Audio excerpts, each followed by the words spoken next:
నమస్తే, welcome to ప్రగతి పదం. నేను కేవి. ఏప్రిల్ 22న జరిగిన ఉగ్ర దాడి యావత్ ప్రపంచం ఆందోళనకు గురిచేసిన విషయం తెలిసిందే.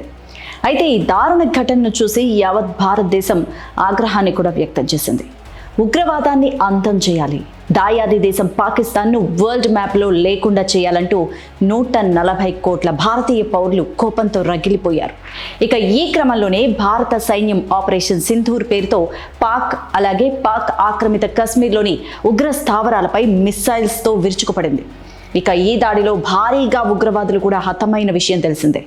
ఆ తదనంతరం పాక్ మన దేశంపై వందలాది డ్రోన్స్తో దాడి చేయగా భారత ఆర్మీ వాటన్నిటినీ సమర్థవంతంగా ఎదుర్కొంది. తిరిగి భారత్ కూడా దాయాది దేశంపై దాడులు చేసింది. చివరికి అమెరికా జోక్యంతో 2 దేశాల మధ్య కాల్పుల విరమణ ఒప్పందం కూడా జరిగిపోయింది. అయితే ఇప్పుడు పెహల్గాం దాడికి సంబంధించి కొన్ని సంచలన వార్తలు బయటపడుతున్నాయి ఒక్కొక్కటిగా. పెహల్గాం కుట్రకు దాదాపుగా 2 నెలల కిందటే ఫిబ్రవరిలోనే బీజం పడిందనే విషయం తాజాగా వెలుగులోకి వచ్చింది.